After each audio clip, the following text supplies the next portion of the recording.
Greetings, all you Tosks and Hunters, Rikaris, Wadis, Innis, and Nullinus, and other Gamma Quadrant residents. But nobody from the Alpha Quadrant, not allowed.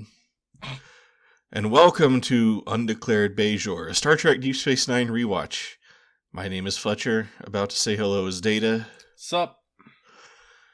Today we're going to recap, discuss, and rate Season 1, Episode 20, and season finale of Season 1, In the Hands of the Prophets. Alternate title, The Bajorian Candidate. I knew Manchurian Candidate was going to be your source there. Okay. Well, do you have... I'm not super thrilled with it, but... No, not really. Okay. A quick note on spoilers in case our rewatch is your first watch. Expect full spoilers through this episode, and an appropriate minimum of minor spoilers for later in the series, but nothing too big, like when it turns out Dax's first host was D.B. Cooper. Or Dax B. Cooper. Yeah, exactly. What else does the D stand for? Yeah. He didn't write Dan Cooper on the ticket, he wrote Dax Cooper. And then it got misinterpreted through the ages. This episode originally aired June 20th, 1993, and that's an interesting date because on June 21st, the next day, English mathematician Andrew Wiles began a series of lectures that lasted 3 days, in which he unveiled his proof of Fermat's last theorem, which is a math problem that has some Star Trek connection. This is the conjecture that, you know, a to the n plus b to the n equals c to the n has no solutions for n greater than 2. Yeah, everyone knows about that, obviously. Well, I bring it up because it was mentioned as an unsolved problem in Star Trek Next Generation, at one point. But, of course, we know it was actually solved, and it was unveiled, that solution was revealed to the world the day after this episode aired, so... Although, because of time zone differences, I don't think he probably would have watched the Deep Space Nine finale the night before. But, you always wonder. Interesting stuff going on in the world at this time. Sure. Written by Robert Hewitt Wolfe and directed by David Livingston. He's an old pro, isn't he? Yeah, I think so. Isn't he who Captain Picard's fish is named after? That sounds like a thing that's true. Now I'm looking this up. Yeah. We're getting into the weeds too. Yeah, he was a unit production manager on The Next Generation in February 1987. So yes, he's been around for a while. Livingston, the lionfish present in the ready room of Jean-Luc Picard for all 7 years of Star Trek Next Generation, was named for him, as was the starship USS Livingston. Sure. And Starfleet Vice Admiral David Livingston, who is listed on the dedication plaques of various ships. Okay. Wow. So, yep, he's an old Star Trek pro, for sure. And Robert Hawthorne Wolfe I know nothing about. No, Robert Hewitt Wolfe, I'm sorry. His first writing credit is A Fistful of Datas, so, And he developed the series Andromeda, based on material Gene Roddenberry had developed several decades earlier. Okay, so let's dive into this recap, I guess.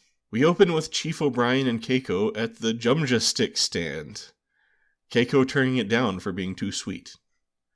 The rest of the scene is hard to follow as the chief distractingly pretends to eat the prop. Later, Keiko is in her classroom teaching a lesson about the wormhole, when the Sydney Opera House walks in. Keiko tries to continue her lesson, but the stranger keeps interrupting her with indignant religious gobbledygook. So you said, then the Sydney Opera House walks in, and I was like, I have no idea what he's talking about right now. And okay, yeah. It took me a minute, is all I'm saying. Yep. I think Vedic Wynn just got back from her vacation to Earth and bought a hat at the Sydney Opera House gift shop. Anyway, Keiko was like, "Hey, I'm just doing my job here, opening the children's minds." The stranger responds, "You are opening their minds to blasphemy, and I can no longer allow it." So, I gotta say, I think all teachers listening, and I know there's at least one, the instant a strange person wearing a Sydney Opera House on their head walks into your classroom and is like, no, please continue. Like, my hand is already at the phone dialing the campus resource officer. Like, and I am like, who are you and what are you doing here? And if they're like, no, please continue, I'm like, no. Who are you and what are you doing here? But maybe Keiko recognizes her or something like that. I don't know. But especially at the point where she's like, you are teaching blasphemy. That's the part where I'm pretty much about to physically eject her from the classroom. Yeah, and it's just... I don't know why you let a stranger walk in and don't say anything in the first place. Kind of like you said, it's like that's a problem just right off the bat. But I'm just like, okay, you need to leave and we will discuss this like not in front of the children in the middle of class. How about that? How about that's the way we handle this? I think even some of the craziest religious extremists would agree that just walking into a classroom and harassing the teacher in the middle of the lesson is kind of beyond the pale. I don't think the most extreme religious extremists would agree with that. Well, the second most extreme would agree with that. Yeah, probably the most extreme ones would think that's fine. But, we're talking like top, 2 percentile or whatever here of extremism. Meanwhile, O'Brien is doing some repairs and security with his assistant we met last episode, whose name I keep forgetting, so I'll just call her Shifty Eyes Lady. Ooh, yeah, it's like they had to shove her a bunch into last episode so that she was established for this episode. They had to weirdly shoehorn her into last episode in a scene that felt kind of out of place. Yep. But when they're done, O'Brien explains that they need a special security tool to seal the panel. But his is missing. Shifty Eyes Lady is like, oh, wow, geez. I wonder where that might have gone. What could have possibly happened to that thing? What? I never heard of that before. Keiko goes to Cisco to complain about the school incident. Cisco laments the ongoing tensions between the Bajorans and the Federatians. He's like, yeah, this stuff happens. What can you do? Yep. And he's correctly like, I just, I feel like this is stuff that will delay Bajor entering the Federation. Yep. Them being, run by a bunch of religious crazy people. I mean, I'm sure that there are worlds in the Federation that are run by religions and are perfectly rational and, sure. Sort of thing. It's, and we're even exposed in this episode to be like, look, see, some of these Vedeks are not completely insane.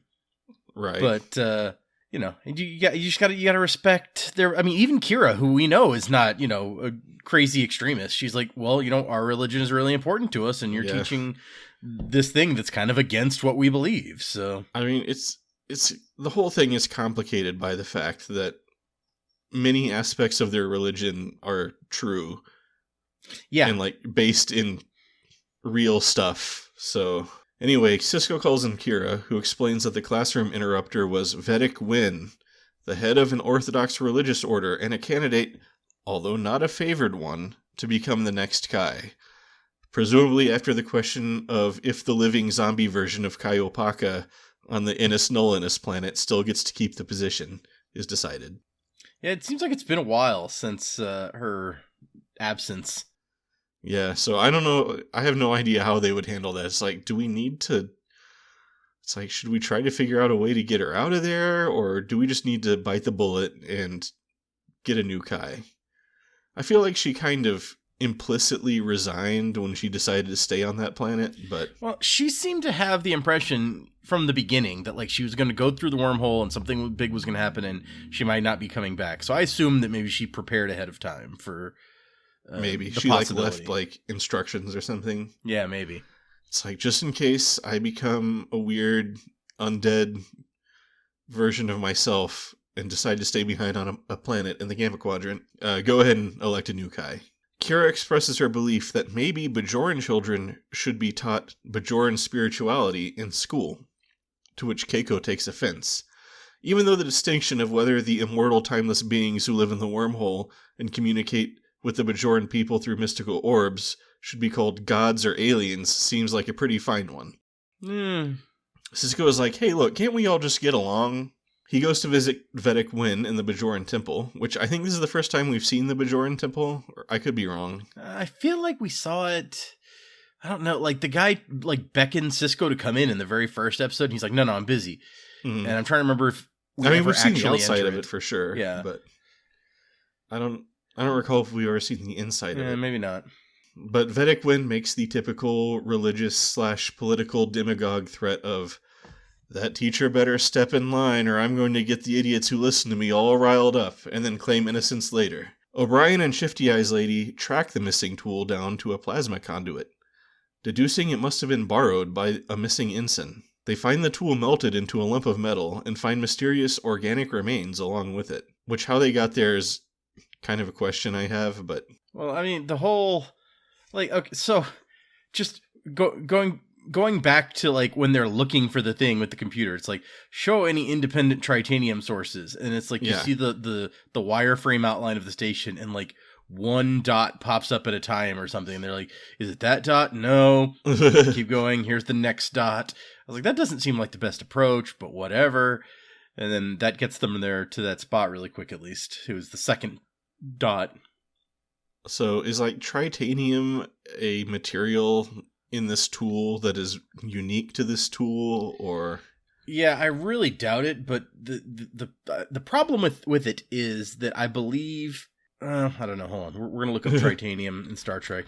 There's words that have popped up multiple times in various incarnations of Star Trek and seem to refer to different things. Sure. And so tritanium is one of those. It gets referred to as like being like various ship hulls contain some tritanium or something. Bulkheads of the Enterprise in the show Enterprise had tritanium in them. Right. So, but I think what I'm thinking of is trilithium. Trilithium is another thing that comes up a lot, and it's just like means different things every time, it seems like. It's got one extra lithium than dilithium. Yep. O'Brien deduces that the ensign must have borrowed the tool to fix the conduit, then gotten killed in some sort of plasma accident. O'Brien and Keiko return to the Jumja stick stand, but the vendor refuses to serve them, possibly because of Keiko's previous rude remarks about their sweetness. I have to say something before we move into that. The when they're talking about the accident, and they're like, yeah, you know, because of the way this stuff is set up, then, you know, he could have gone in there to fix this thing, and then this other thing could have happened, and it could have killed him. It's totally a believable accident. And I'm like, I feel like this should concern you guys more than it seems to concern you guys. That you're like, oh yeah, this is a thing that could happen all the time. Yeah, they really don't seem too concerned. Like, you know, a guy died, and everybody's just kind of like, oh well. I mean, I guess nobody knew him that well, but... Yeah, he was new or something. Yeah, it seems like they should put out a sign that's like, it's been this many days since, like, a plasma accident in the conduits killed a guy. Or whatever. Oh, man. Okay, so yeah, back to Jumja guy, who was really, really nice the first time, and then becomes an asshole this time. Yeah, exactly. Apparently, Miles O'Brien needs Jumja sticks to tame his aggression because he immediately starts getting rough with the vendor. Yep. He's like, how dare you tell me you won't sell me a thing? I mean, he straight up grabs him bodily. Yep. Odo breaks up the fight, and Miles and Keiko wander off. Odo's just like, these people, like, the guy's like, seek the prophets, and Odo's like, seek them yourself as he walks away. He's just like, man, these solids, they're so ridiculous. Yep. In the background, Morn is having a conversation with Jaglam Shrek, information broker. Yep. Or a Uridian guy who looks exactly like him, who is almost certainly wearing the exact same costume. That is not the most obtrusive presence of Morn in this episode by far, so we'll get that when we get there later. We will get there. The O'Briens come to the entrance of the school where Vedic Wynn is riling up a bunch of Bajorans. Wynn offers a compromise that Keiko just shouldn't teach anything about the wormhole at all. Keiko asks what she should do when other controversial topics come up, and Wynn says they'll cross that bridge when they come to it. Which is religious person speak for, since we would have proved you're a pussy in this case, we'll just feel emboldened to come at you twice as nasty next time. Keiko correctly refuses, and Wynn responds with, I tried to be reasonable with my repeated dictated ultimatums, but she refuses to get down and suck my just for being a member of the clergy, so now I'll just throw a hissy fit. See, I don't know that I agree with your stance on this one. Like, I get where you're coming from. Yes, it, like, you know, if you're like, I give in on this issue, then it's just gonna cause a bigger problem in the next issue. But I think if Keiko was thinking about it a little further, because the issue here is that Wynn is, you know, she's up for that Kai spot, but she's not popular enough on Bajor to actually get it. So she's trying to like drum up attention elsewhere. Right. Well, that's obviously, her ultimate motive. Yeah. So, but by the time whatever that next issue comes up, Wynn will have moved on. She's not going to be hanging out on the station in perpetuity. So she's here now trying to stir up shit. So if you're just like, okay, yeah, we won't teach anything about the wormhole for now. We can revisit that at a different time. I don't know why the wormhole is an integral part of my curriculum in the first place. It's not really like this specific wormhole isn't necessarily, something that needs to be covered right this second. And so then Wynn will leave the station and you will never hear from her again because she will have moved on to the next attention-getting scheme. That's true. Well, I mean, that might, with the information we as the viewers have, that might be the correct political move. But I just, I strongly object to, people trying to interfere with school curriculum, especially in this case where this is a free service, a free at-will service provided by Keiko herself. Yeah. To where, these aren't public school kids. They don't have to show up to this school. And then, Vedic Wynn is making this huge stink about, teaching about the wormhole that they live, 500 yards away from or whatever. So I think morally Keiko did the right thing. I don't think she's really plugged into the politics of the Bajoran church or whatever. If she had an administrator or something, or someone whose job it was to kind of run interference on these types of issues, that might have been a decision that person might have made. But Keiko's all by her lonesome, so I do find it kind of interesting, Keiko's dedication to the philosophy that she has of of curriculum planning, when she was a botanist until now and has never been a teacher until this. So I was like, wow, you're really just 100% all go from the beginning on this teacher thing. Kudos, I guess. Yep. And it's the whole thing is really stupid because it's what exactly did she say about the prophets that Wynn finds objectionable, other than she didn't use the word prophets? It's you list off some the prophets are timeless and immortal, and they speak to the Bajoran people through the orbs. All this stuff is true, and I'm sure Keiko would willingly admit it. So it's why, from Wynn's point of view, it's is this one little point? Obviously, she's trying to make a stink for her own political ends, but it's well, on the other end of things, I feel really, she seems just determined to be the aliens who live in the wormhole, those wormhole aliens. And I'm just call them, you have no better name for them. Just so those aliens, we're going to go ahead and call the prophets, as that's the generally accepted name for them. Right. So just call them that.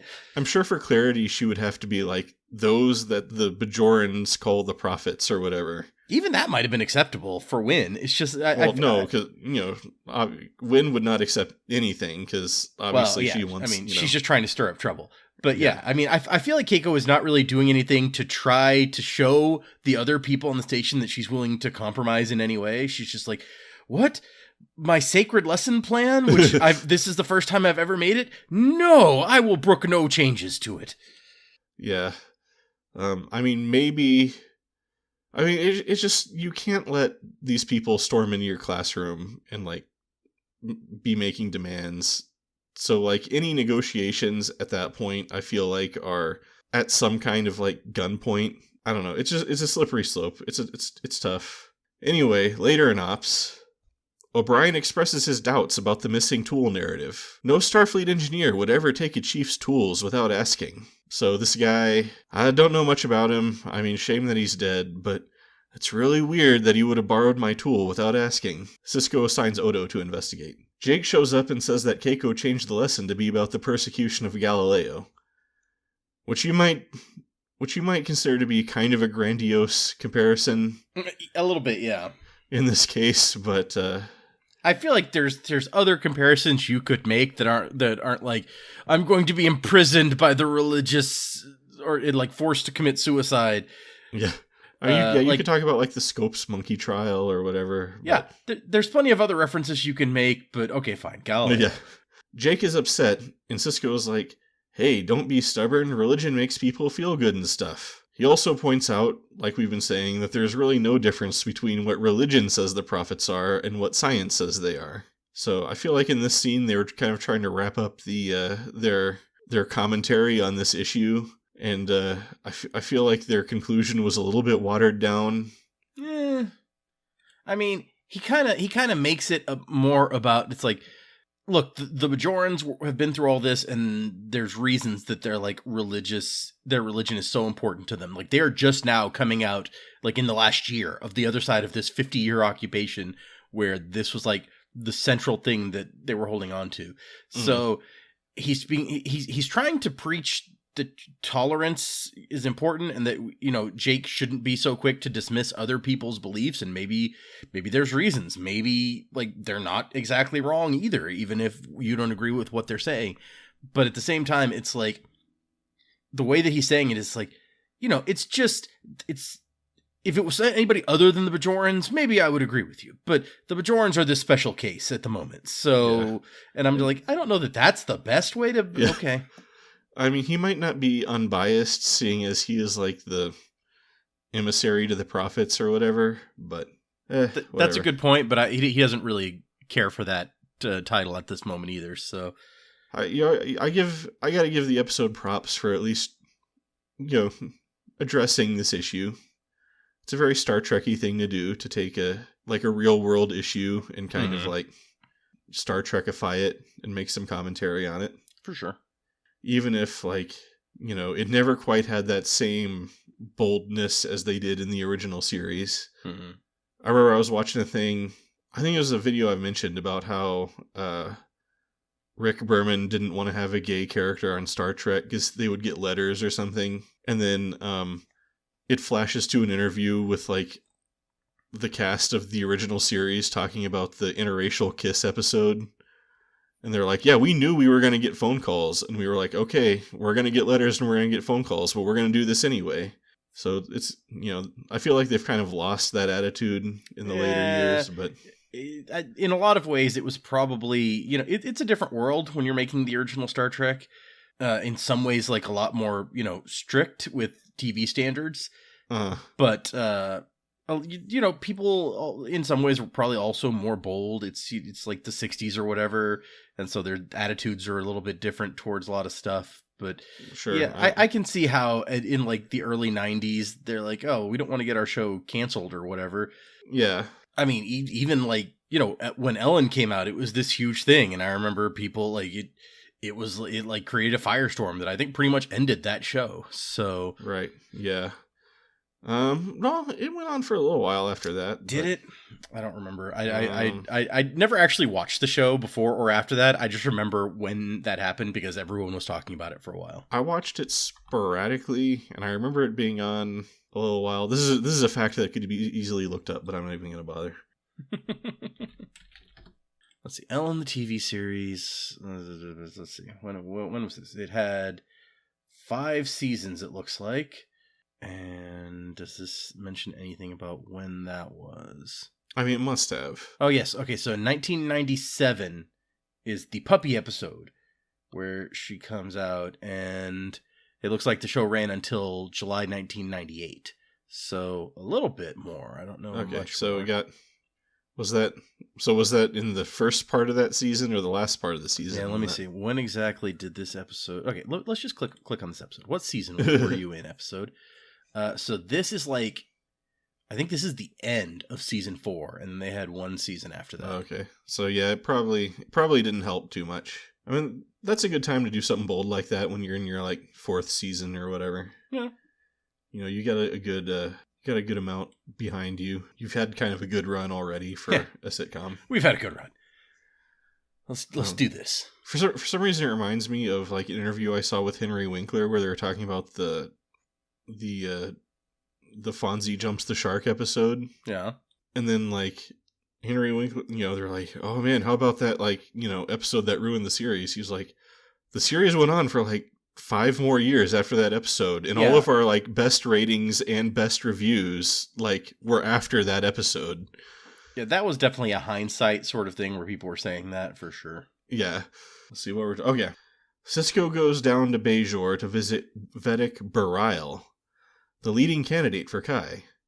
He expresses dismay at the situation, but the courage of his convictions suddenly vanishes when Sisko asks him to take meaningful action, which might endanger his campaign to become Kai.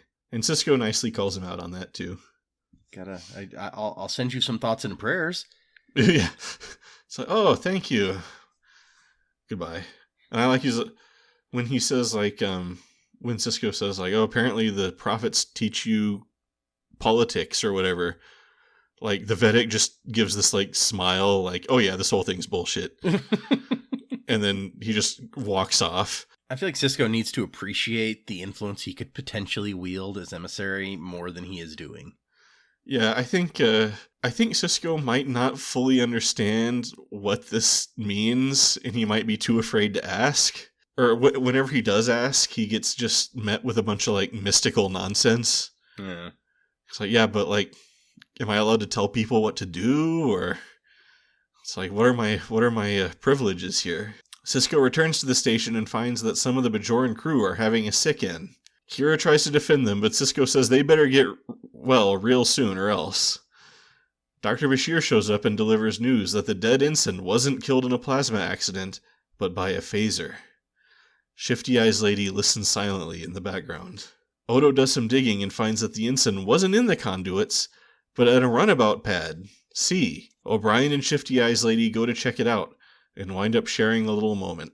So, okay, my thing about this is, how did the vaporized remains of Ensign What's-His-Face get from the runabout pad to the plasma conduit?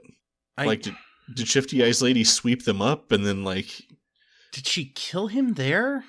I mean, it was implied that he was killed there. I mean, Odo said he was killed there. I mean, maybe she held him at phaser point and led him to the conduit or whatever.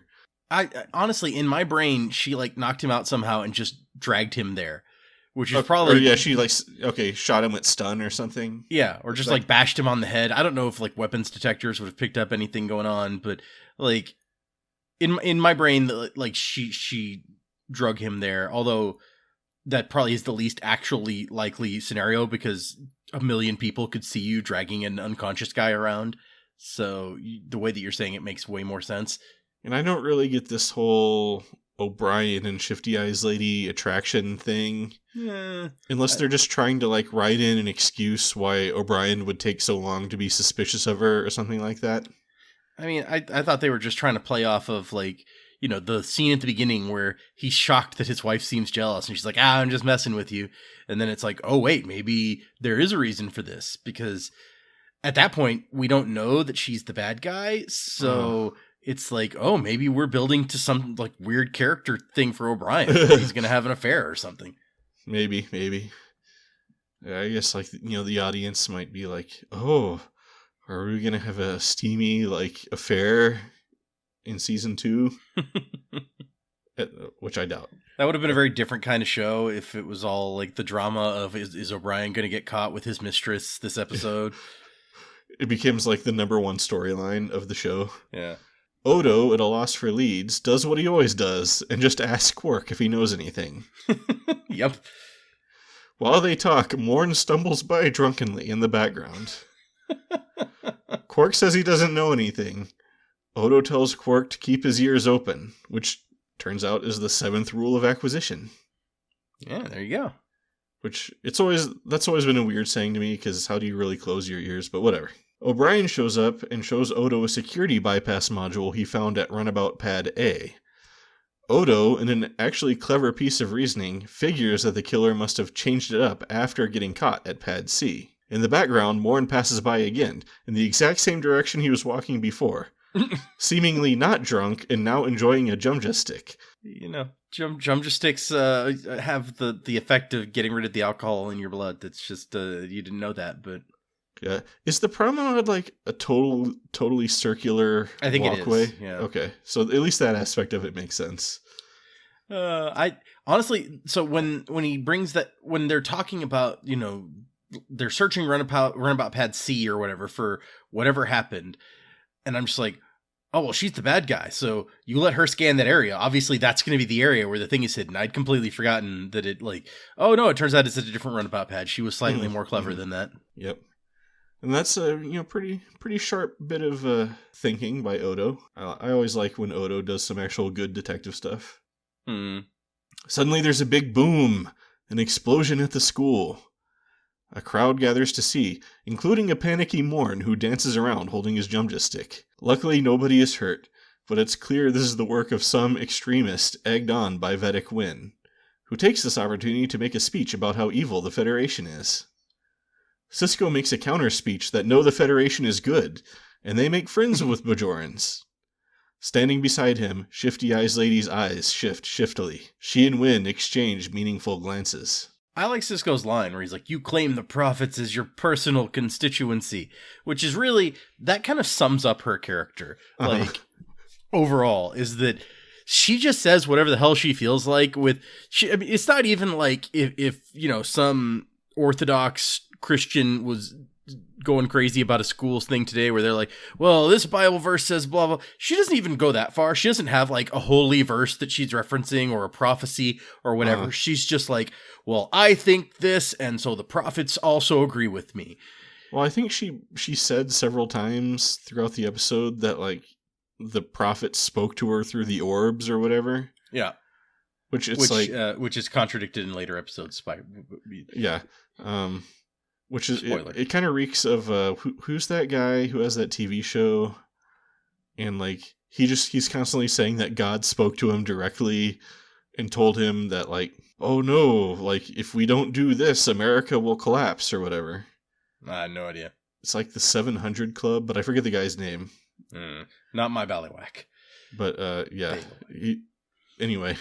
Yeah, so it's like kind of suspicious when you just claim that God spoke directly to you and nobody has any way to verify this. It's like did God give you like a signed thing that you can show us or right? Yeah. Everyone's just like, no, yeah, obviously the Kai, or not, she's not the Kai. The Vedic is right. She must know what she's talking about. She's a Vedic, right? So yeah, I mean, presumably she's built up a following because she's apparently pretty well renowned, but still. But I mean, it tracks. There's people like that all over the place. It's true, but I feel like the Federation, given all the different species that are members of the Federation, like this cannot be the first time that like local religion is coming up against like the stuff that the overall Federation is doing. I feel like there has to be some sort of established policies and procedures, or even like special religious like negotiators who specialize in this kind of thing.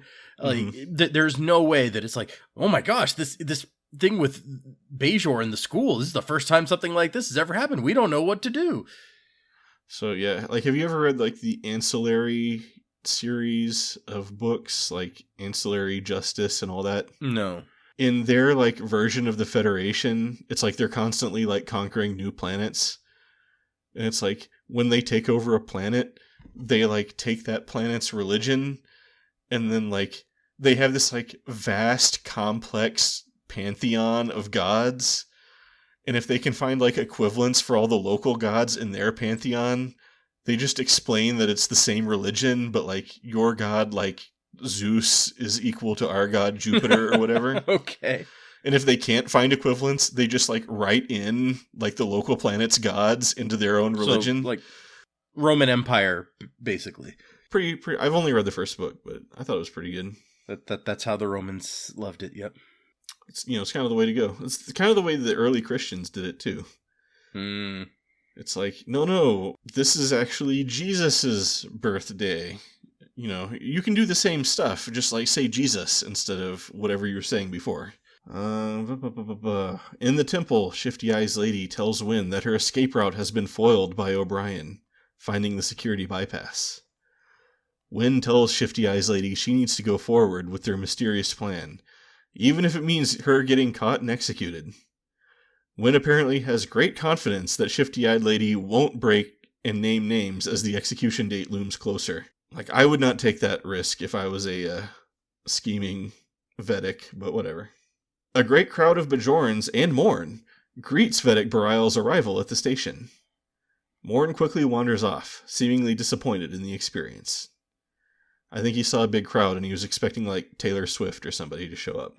That's the one that's just so conspicuous to me that he's just like, he's so interested in this arrival. And then when like Bareil comes out, he's like mimicking what the others are doing. It looks like, where he starts like holding out his arms or something. Like, I'm pulling the scene up again because it's just, yeah. He's like got his hands up and his fingers all out, and he's like very excited. And then he's like watching Bareil and like following the crowd. Like, he's really into whatever's going on. And then like somebody off screen like pulls him away. Like, no, you're not a Bajoran. Get out of here. Yeah. So I don't know if what Mark Allen Shepard or whatever the guy's name is, just like he was just like really hungry for camera time this episode, or because it feels like there's a whole Morn story going on in the background of this episode. It's so true.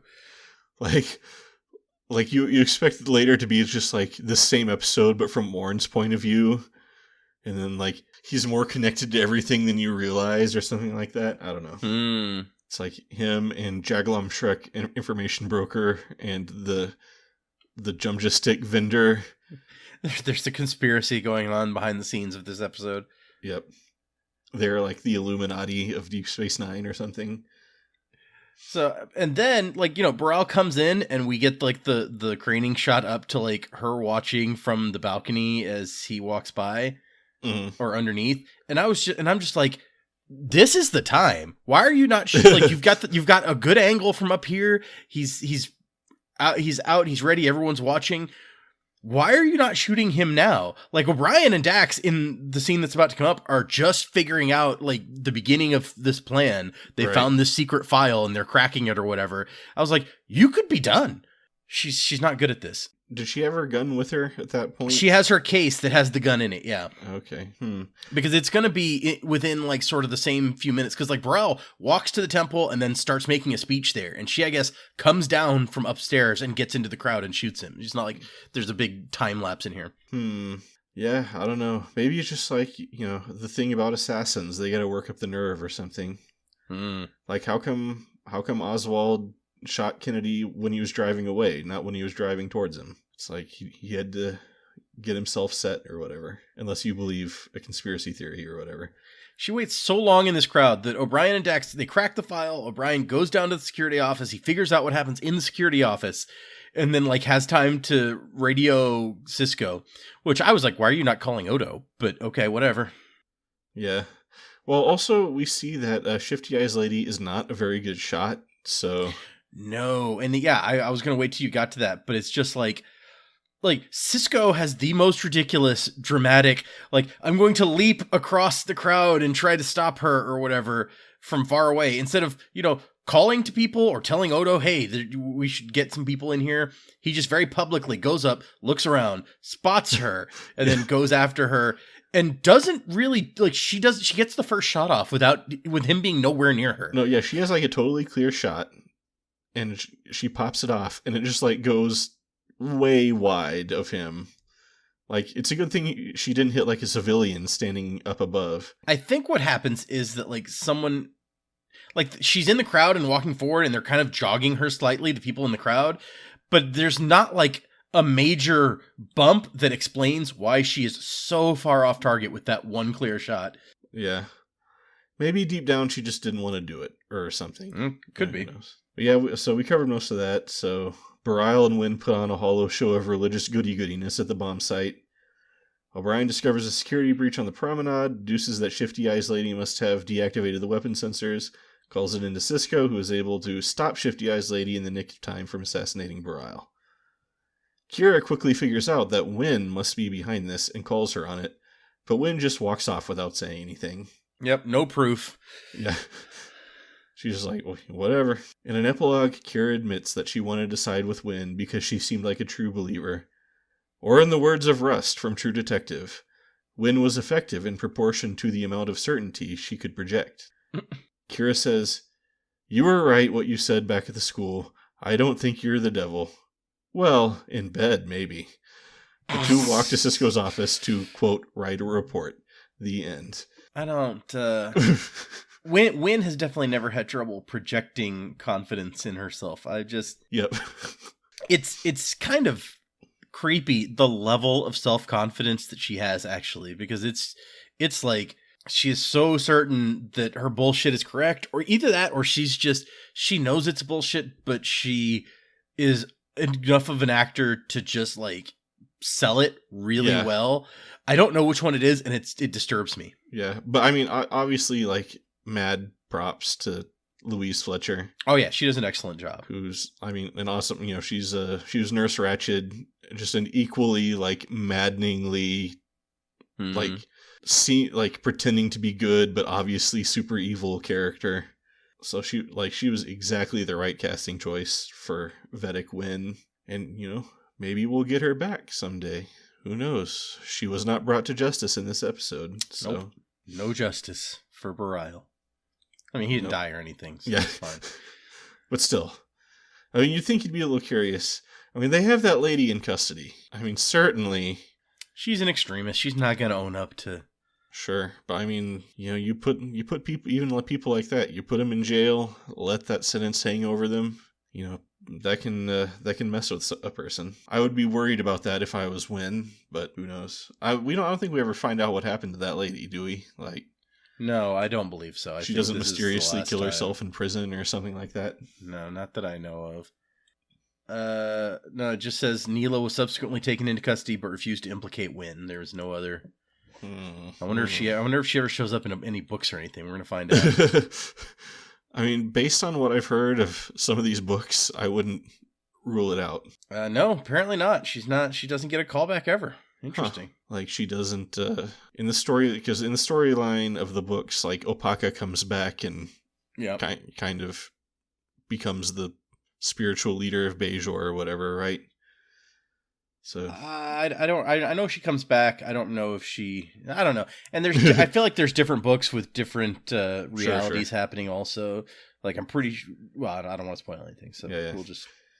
So anyway, you have any other notes about this episode? I do feel like, and I touched on it already, but I do feel like that no one is letting Odo do his job here at the end, where he's running security for Bareil on the promenade. And not only does O'Brien not alert him to the fact that there's like an active shooter situation about to happen, but Sisko, who is right next to Odo, also does not like try to get any help. Be like, hey, Neela is going to assassinate Bareil. Find her. There's crowds on two sides, and he walks to one side, looks at the crowd, then turns and walks to the other side, look at the crowd over there. And I'm like, this is not something you have to do by yourself, Sisko. You have a whole crew that could be helping. There are literally a team of security officers all around you. O'Brien seems just like to love to call Sisko directly, as we learned in that Rumpelstiltskin episode, where it's like Rumpelstiltskin is in his quarters bothering him, and he just calls Sisko to come handle it. So maybe he's just like, Sisko needs to have a talk with him about like what his job is. But yeah, there was a lot of like solo O'Brien investigation where maybe Odo should have been involved a little bit more. Yeah. Like, especially at the end when like just O'Brien is like doing everything himself. But he's kind of investigating like engineering stuff, so. Well, yeah, and so on the one hand, yeah, I get it. It's like an engineering thing, and I mean, Odo's not going to help them crack that code on the file or whatever. He recruits Dax to do that. Oh, yeah, whatever that was. And also, at the same time, Odo is busy with, like, the security thing at the moment. So I get, not being, until you have actual actionable intelligence, basically, about what is happening, I get not needing to call Odo. But on the other side of that coin, O'Brien, I guess he doesn't know how urgent this is. He doesn't know that, like, Bareil is a target or something who has just shown up on the station. But there's so much time wasted where he figures this thing out. And he gets in the turbo lift, goes down to the promenade, walks over to Odo's office and is looking around in there figuring things out. And I'm like, you could have called somebody that was like closer to there and had the like, but yeah, I guess he doesn't know the urgency, so I can't really blame him. Well, especially when he sees like there's an escape route planned from the promenade to the runabout, it seems like that'd be a good time to like loop in Odo. Oh yeah, when he finds the force field thing, it's like something is going to happen on the promenade. It's like, be on alert. Maybe he did, and we just didn't see it. But yeah, that would have been the first thing. I'd be like, okay, wait, something fishy is going on here. Like, let's keep our eyes and our ears open. Like, 7th rule of acquisition time. Anyway, I'm ready to jump right into ratings if you want to. Yeah, I think so. I think I've done all the damage I can do here. So, what would you rate this episode? So I've given it a lot of I've poked at it and had a bunch of complaints through here, so I might have sounded overall negative, but actually I think this is a really solid episode. I like I think that this religious conflict is something that is perfect to bring out more with the Bajorans. Sure. To have, especially having a religious figure who is, the people of Bajor like, or at least some of them like, but that is going to be or that you can set up as an antagonist for our characters. Right. It really highlights the dynamic that's happening here of, theoretically, the whole reason that we're here in the first place is to prepare Bajor Federation membership. Right.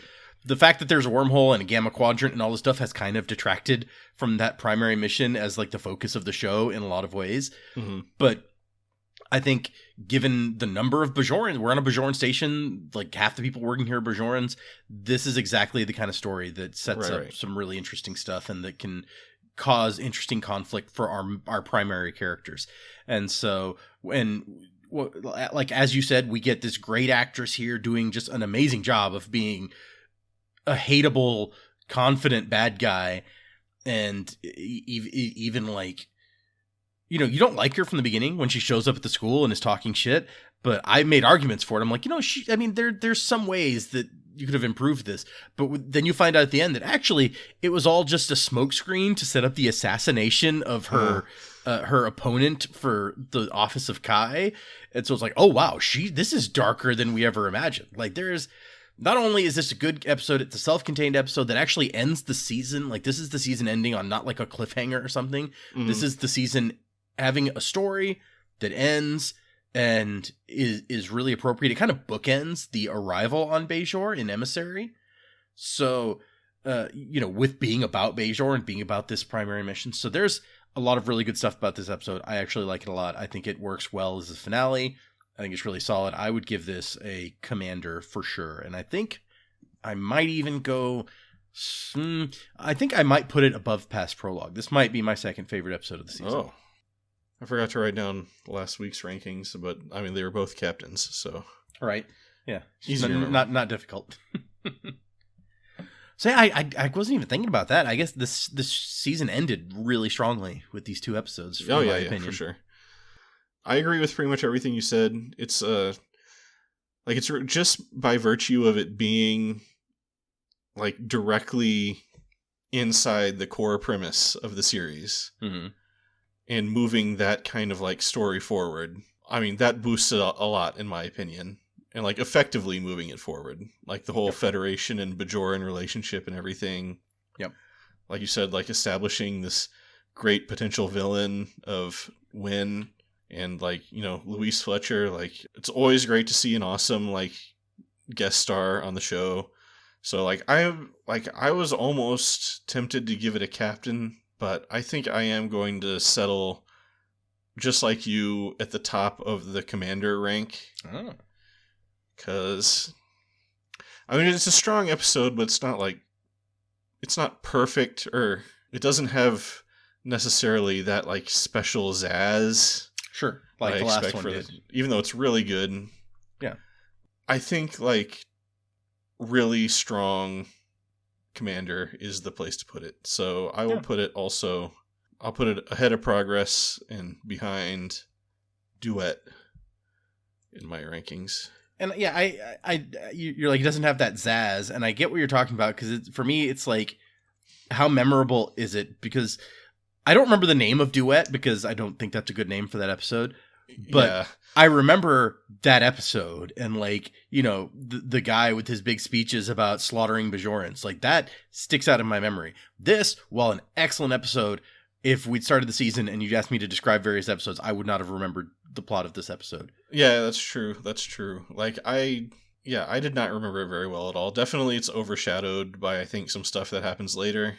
Yeah, for sure. Lots, 6 seasons of stuff that happens later, so So I'm kind of wondering, like, if I was watching this for the first time, like, how I'd feel about it. If I'd be, like, more up or more down on it. Yeah, because, it's establishing things that we know are going to be, how they're going to affect things moving forward. Yeah. And so if it had been one of those things where, I mean, this could have been this great thing setting up all this potential, and then none of these characters ever came back, like everything else in season 1, then I might have looked on it a lot less favorably, I guess. I didn't think about that. Yeah. Like I mentioned, at least it at least attempts to tackle a relevant issue that was relevant in 1993. Mm-hmm. It's relevant today. Yeah. It was relevant in the 1920s. Yeah, this is an episode that has aged fairly well. Yeah. Yeah, we don't have, like, Dr. Bashir. I guess we have to give it credit for just the stuff it doesn't do. Like, we don't have Dr. Bashir, like, sexually harassing Vedic Is he in the episode at all? Yeah, he is, because he investigates the... Oh, yeah. The weird the organic material. Yeah, okay. Yeah, but he's not sexually harassing anybody, so we're already a step up there. Good point. Yep, exactly. And it's just, it's solidly written. I can't think of any, like, major plot holes with the plot or something that would bother me. We don't have, like, a silly B story that they felt they needed to cram into it with, like, Jake and Nog doing something wacky. Jake is used very minimally and appropriately. So yeah, I mean, Jake is our connection to the school. Like, we know Mrs. O'Brien, but we don't. I guess technically we know her better than Jake because we've seen her on The Next Generation and stuff. Sure, but from, like, the perspective of Cisco, like, this is his connection, and he gets, Jake's there for these school scenes, and then he gets that moment where he's talking to his dad about what he saw, and his dad is giving fatherly advice. It's really a perfect way to use Jake in this show. Yeah, and kind of make him the voice of the students or whatever. Kind of like remember that, like, a classroom is a place primarily for children to learn things. It's not supposed to be like a theater for political issues or whatever. So. It was a very nice scene. Even if, like, the exact issue, like I've said, is a little bit silly, calling them prophets versus aliens or whatever, or saying, like, it's the wormhole versus the temple. It's like, these are such minor distinctions. It's not like saying the Earth was created 6,000 years ago versus 3 billion years ago, or something like that. But solid episode. It does everything that a season finale should do, which is, like, like I said, tap into the core of the series premise and, like, pay it off in some way. So, you have any final thoughts before we wrap this up? This conversation has gone weirdly long. Yeah. I'm realizing for the first time as we were talking about it, just how strongly season 1 ends. And I think that was probably a big contributor to the strength of DS9 as a whole, is that it started pretty strong. And then this season had a bunch of kind of ups and downs, like as our rankings probably show here. Yeah. And if you've listened to these episodes, there's some real stinkers in here, and there's some of our best ones, like some of our commanders, if you were looking at long term, might not be nearly that high. But I think that it's just it bodes well, and I think it made to end this way probably bought it a lot of goodwill going into season 2. Yeah, and I think it's pretty clear watching this episode that they had the show pretty well figured out by this point. Like, they kind of knew how to make it fire on all cylinders and work the way that we kind of come to expect it to work. So maybe not all the characters, like, figured out, because we still, we're still not where we're going to be on people like Bashir or Garrick hasn't shown back up or whatever, but they definitely have kind of wrapped their head around, like, how to work this show. For sure. Anyway, with that, I guess we'll wrap it up. Unless you have an objection. Nope. Well, if you've made it this far, thank you for listening. Be sure to check out the description, where I occasionally put links to interesting things. I'm Fletcher, about to say toodaloo is Data. Adios. Oh, why must you make a liar out of me? May you all outsmart the hunters for one more day, and if not, die with honor. But either way, please remember to drop by anytime you're feeling homesick. Toon, toon, toon, toon, toon. Oh, and we'll be back with the season wrap up next week, which should Yeah. be fun. I was actually, before you started in on the thing, I was thinking, oh, maybe I should be like, hey, should we talk about like what's going on next week? Are we moving right into season 2? We're doing a different thing, but you got there eventually. Yeah. Come back next week when we'll have the season 1 wrap up. Anyway, please drop by anytime you're feeling homesick. Do. Which is funny because the next episode is called The Homecoming. Ah.